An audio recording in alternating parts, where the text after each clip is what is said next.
Recording. Hi, everyone. This is Rashonda Thornton. Hello, everybody. I'm Natalie Jensitz. Yes, and we have come together and we decided that we're going to provide 30 days and 30 ways of better health and better wellness and better mindset during these times. We know it's tough right now, and with all the limitations, I think that it really is starting to affect our health and our wellness. So each day we're going to come with a 10-minute conversation that's topical. It's going to just bring in information to help you guys to find ways that you can maintain your health and wellness throughout these times. I'm just going to briefly say who I am. Obviously, Rashonda, as I said earlier, but I'm a dietitian and I work within the wellness industry. I do a lot of things with my practice, but for this particular talk, I want to just bring valuable information for you guys. And Natalie?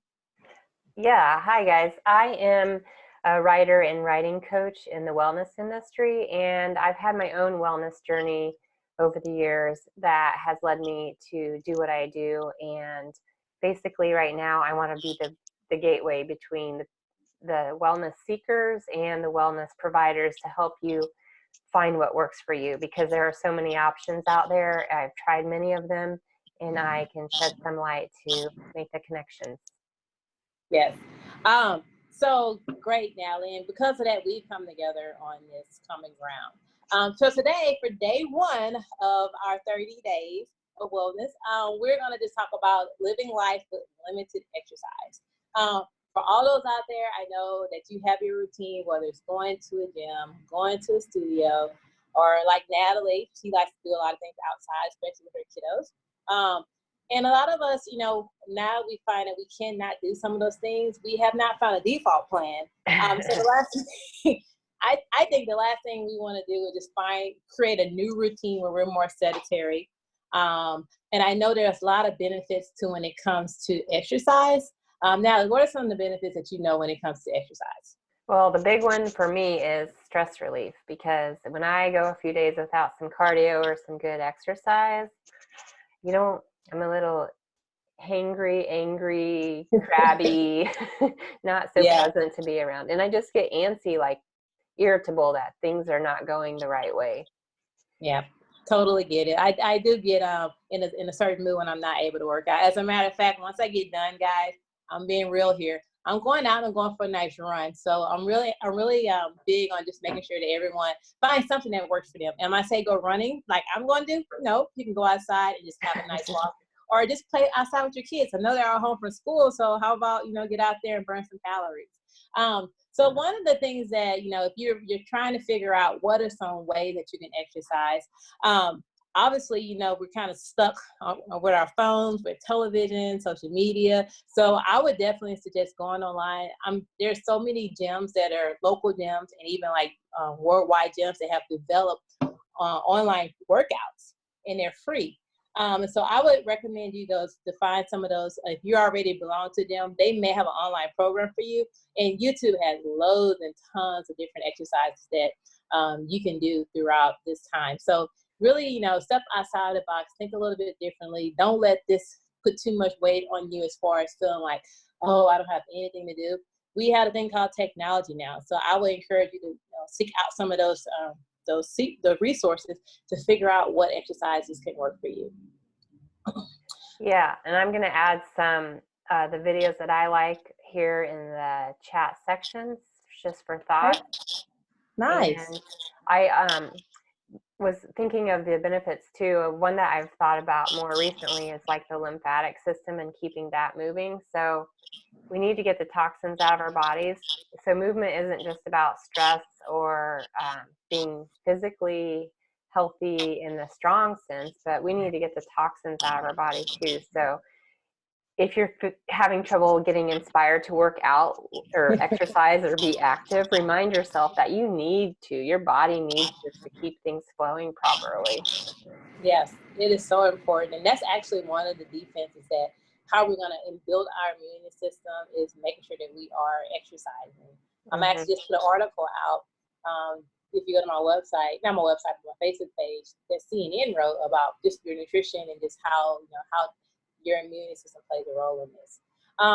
So you know, I have worked in the personal training and wellness industry for quite a time. And when I was thinking about what could be a good workout tip for you guys, I call it 4 workouts, 4 rounds for 20 minutes.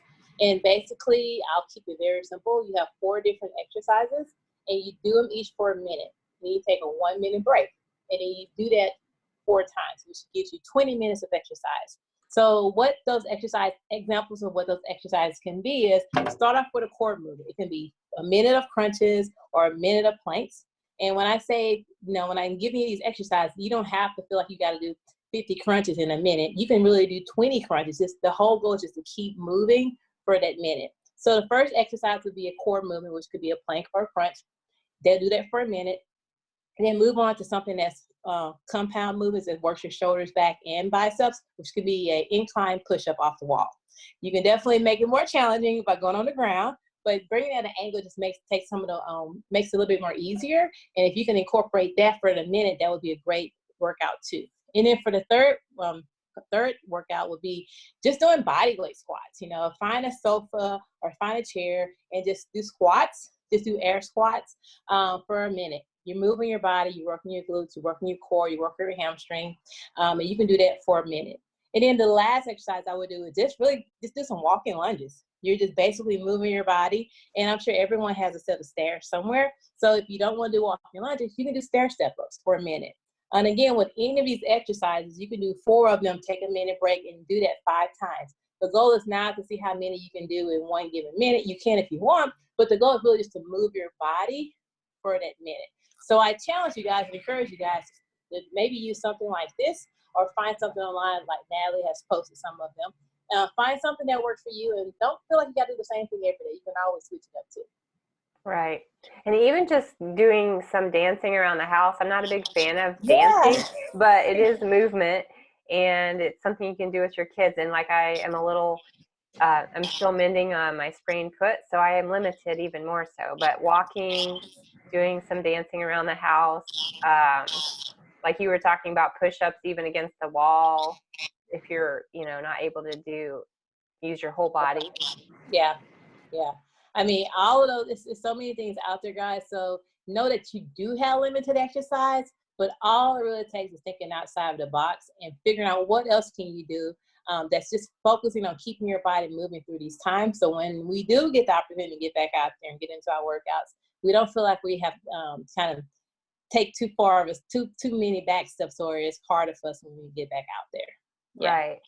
Yeah. Just kind of think of the exercise as activity and movement. It doesn't have to feel like a rigorous workout or a huge undertaking. That's so true. Now, that's a great point to make.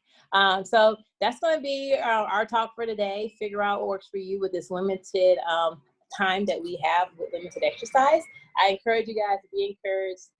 Enjoy the time that you do have right now. Use it to be present and be in the moment.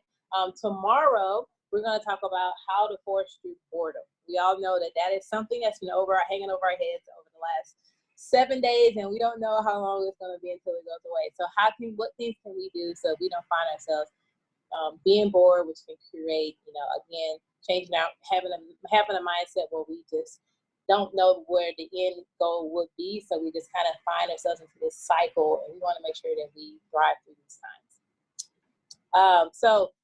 We are definitely open for comments. If you didn't catch this live, feel free to we're going to post it on each of our pages. Put comments, maybe some topics that you want to talk about, some questions that you have. We want to make this engaging, interactive, and we will definitely make sure we respond to you. We will be here tomorrow again at 11:30 with 30 days and 30 ways to your better health and wellness and mindset. Thank you, guys. Thanks a lot for joining. See you tomorrow. Bye-bye.